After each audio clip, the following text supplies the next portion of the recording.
چې د الله عبادت دا په صحیح طریقه باندې هغه وکړي شي چې انسان ذهنن هم برابرۍ د الله عبادت تا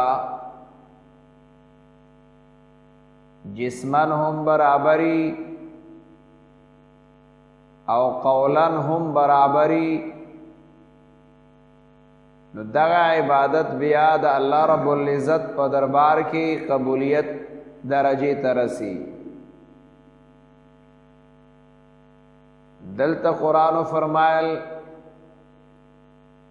یا ایها الذین آمنوا اے د ایمان والو لا تقربوا الصلاة تاسو منځ دې کېږئ مونستا وانتم سکارا په داسې حال کې چې تاسو یې په نشه کې حتی تر دې پورې تعلمو چې تاسو ته پته ولګي ما د هغه خبرو د هغه تقولون چې تاسو کومې وایئ څه وایئ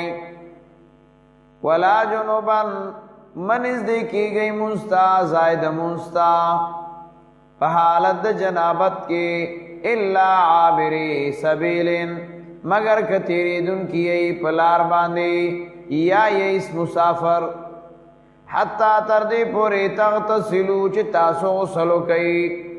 وان کنتم مرضى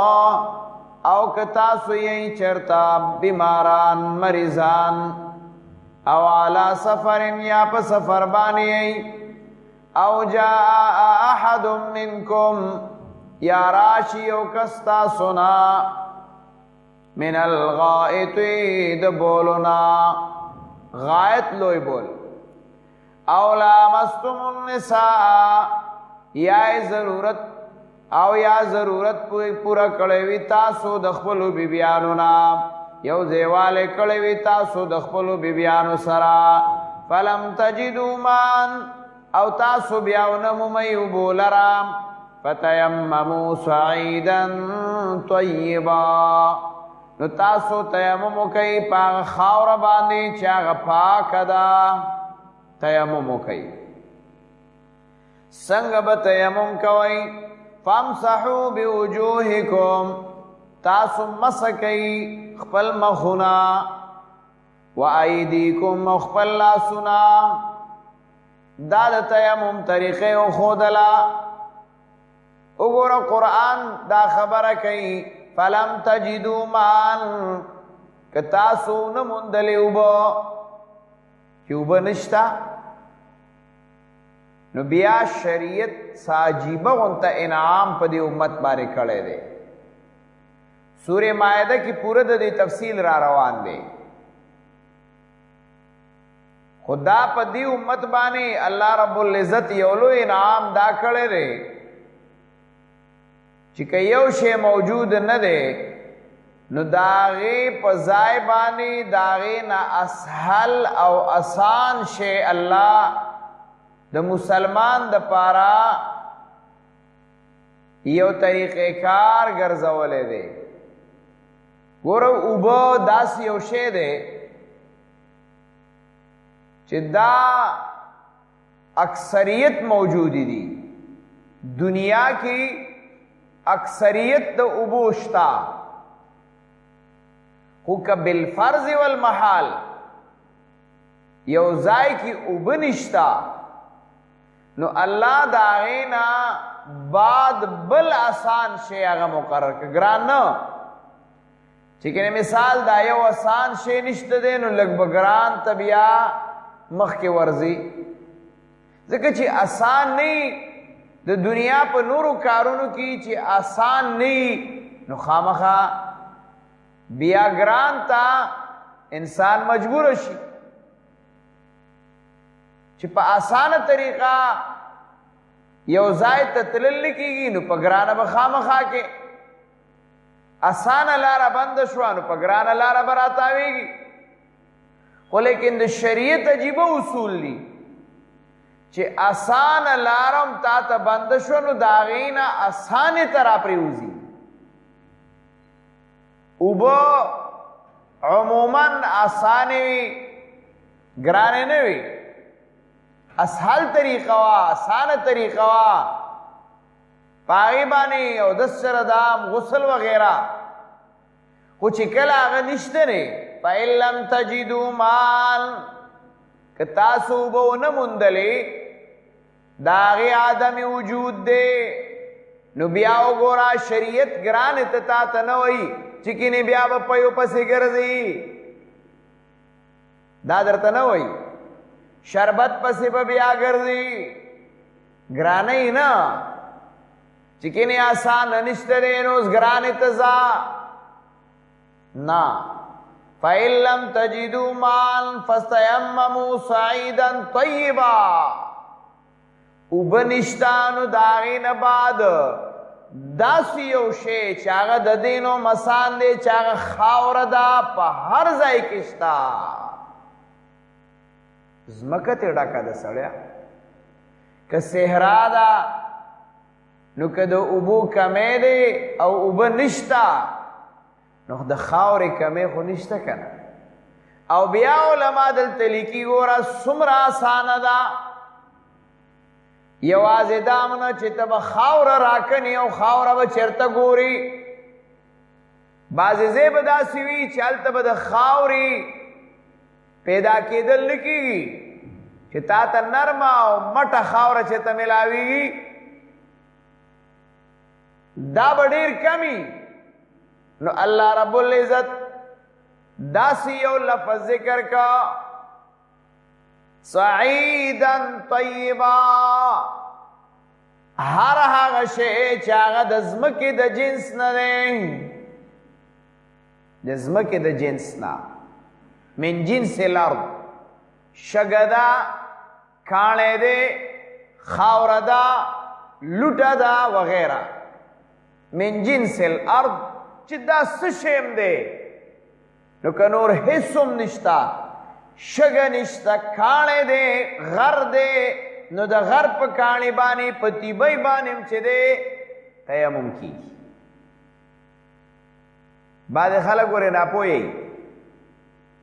هغه یې لوټه په کپړه کې واچوي، څه شی ته کپړه ته تاو کړي او د کټ سر ته کېږي او د هغې د پاسه تیمم کوي. تا خو خاوره پټه کړه، ته خو په کپړه تیمم کې. صفا کاڼی تیبۍ د وړوکې ځان سره کېده چې دواړه لاس ته پې راځي. دا کاڼی من جنس الارض دی که نه دی، به دغه کاڼي باندې لاس کېدا اور تیمم کوه، صفا خبره په کاڼي باندې هم کېږي، شګه ده په شګې باندې هم کېږي. نو حجر شو، رمل شو، دارنګې تراب خاوره شوه، کاڼی شګه خاوره، من جنس الارض چې څومره دي نو په هغې باندې تیمم کېږي. که یو سړی وایي چې زه خو په غر کې یم، دلته به شګه او خاوره چېرته ګورم. الله وایي د دې غر کاڼی دی که د کاڼي ده مسله ده، که دا غر د شګې دی نو د شګې، که دا غر د خاورې دی نو د خاورې، هېڅ مسله نشته. نو دې وجې نه علما دا خبره کوي چې الله رب العزت د آسان نه آسان طرف ته مسلمان ته لاره کولاوي. وما جعل علیکم فی الدین من حرج، الله په تاسو باندې په دین کې تنګسیا نه راولي. الدین یسر، دین آسان دی. آسان وګوره دی که نه دی چې د اوبو طاقت یا د اوبو وجود د هغې سهولت نشته، نو خاوره ده. او خاورې استعمال بیا په څنګه طریقه باندې دی، نو وګوره په غسل کې تا ته ټول بدن لمدولو، په ټول بدن اوبه راچولو، اور په وضو کې په اودس شردام کې تا ته لاس مخ او خپې د هغې لمدولو. خو لیکن کله چې مسله د تیمم شوه نو نوره مسانه شوه، اندامونه هم کم شول، صرف څه پاتې شول؟ مسحه د مخ او د لاسو مټو مسحه پاتې شوه. کاغا للغسل وی دغه تیمم دی او کاغا للوضو چارندام د پاره کې دغه تیمم دی فرق پکې نشتا څومره الله آسان کړه غسلو خلی توبه چولو پوزي توبه چولو په ټول بدنو برا چولو او چې کله تیمم ته خبره رااله نو پرون موږ یو خبره کړې وه چې هغه دوه صحابه راغلي وو او هغه یو په خاورو کې رغړېدلی وو او بل اندام نو نبی علیہ الصلوۃ والسلام ورته کومه طریقه منتخب کړه هغه طریقه چې قرآن آیاتونه کم رالل د هغې انتخاب یې ورته وکړه او ورته ویل چې دا یې طریقه ده نو تیمم ویلې څه ته شي تیمم دې ته ویلې شي په عام پښتو کې موږ داسې وایو نیت کول د استعمال د خاورې د پاره د پاکۍ په مخصوص اندامونو باندې دا تیمم نیت کول د پاکۍ په خاورې سره په مخصوص اندامونو باندې دا تیمم او دام نه ده په چار اندام کې ګوره تا ته درې پیرې وینځل سنتو د اندام غسل کې درې پیرې اوبه راچول سنتو لیکن تیمم کې دا نشته چې ته به درې پیرې مسح کې درې پیرې به که دغسې وې نو خو بس په دې تیمم باندې به خړ پړ مخ منیولی وی بیا او صرف خاوره کتل وی نو بس خاوره هم چې ته کتی و یو پیره او سی به بیا او سی به بیا بیا به چا نه پېژندې په درېمه پیره بیا به بدل وی کله کې دې صفا کپړې وي او دا مټې دې دغسې په خاورو لړلې بیا به هم پوره مساله وه شریعت تا ته څومره اسانه کړه ضربة للوجه و ضربة لليدين ضربة للوجه و ضربة لليدين یو پیر د لاس پزمکا پکانی من جنس الارض زمکه د جنس د سشه ده هغه د لاس ول نو لک سند ورکه کسور پسین ختمی چا غوم تی غرزی خو شرط دا د تیمم د پارا کتا پلرګي باندې تیمم وې نو ستا تیمم با ال پلرګي باندې کیږي چې پاغه دومره ګرد او غبار پروتي چې ستا لاس په خړ شي چې لرګي د پاسه ته پاغه باندې تیمم وې نو پای کې شرط دا ده چې دومره ګرد او غبار پاغه باندې پروت وي چې ستا لاس په خړ شي اور کته په کپڑا باندې اوس پنا باندې تیمم وې نو دومره ګرد و غبار پائے کې پکار دے چې ستا لاس پہ خړ شي لکه اوس مطلب دا کارپیټ دی پدې کې دومره ګرد و غبار دی چې ډب دی ور کو ټول لاس ته خړېږي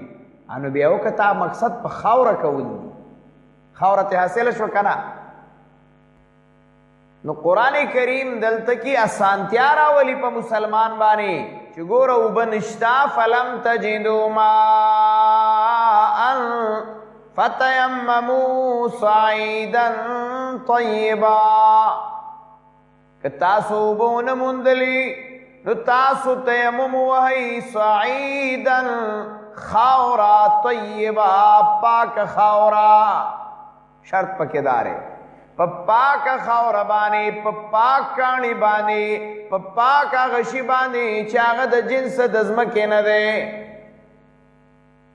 په پاک ګرد و غبار باندې چې په پاک شي پروت ده انو پاغه باندې بیا تستا تیمم کیږي او تیمم کی سو فرض دي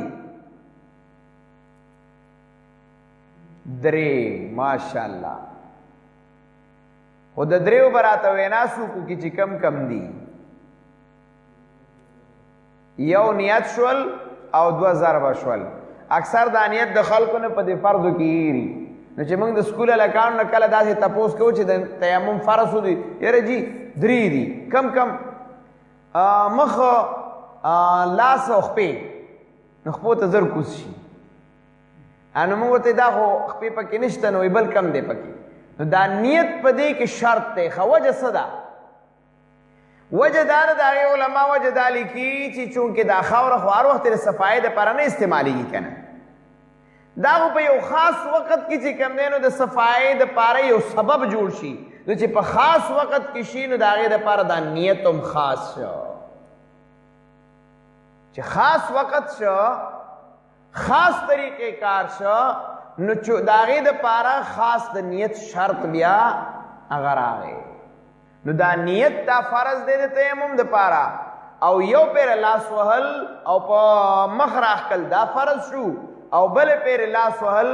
اور په سنګلو باندې راتاوهل داسې ټول لاسونه مسه کول خو یو پیر ښه داسې نه چې بېل بېل لاس دپاره به بېله بېله ضرب او ځمکې ته لاس راکاږي نه یو پیر داسې نو دا مټ او بیا دا مټ داسې دا طریقې کار پس دا د تیمم طریقه شو اسانه ده خو څنګه چې تا کوشش دای چې مانه په چارندام کې سزې پاتې نشي نو داسې کله چې د مخ شروع کې نو من هغه ځای نه به کې چې په هغه ځای نه ویښته شروع شوي دي داسې خو دې کپرۍ ته وایي دغسې خو د بعضې چا هغه سر ته رسېږي کوم ځای نه به شروع کې بیا نه دې ځای نه منبت الشعر نه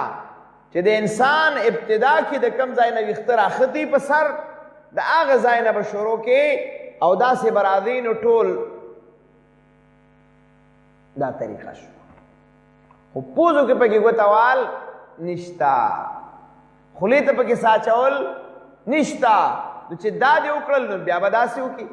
او بیا به داسې شروع شي داسې به راځي نو دې ځای کې به تاو شي داسې او داسې یو بیا داسې طریقه خمولی ده که نه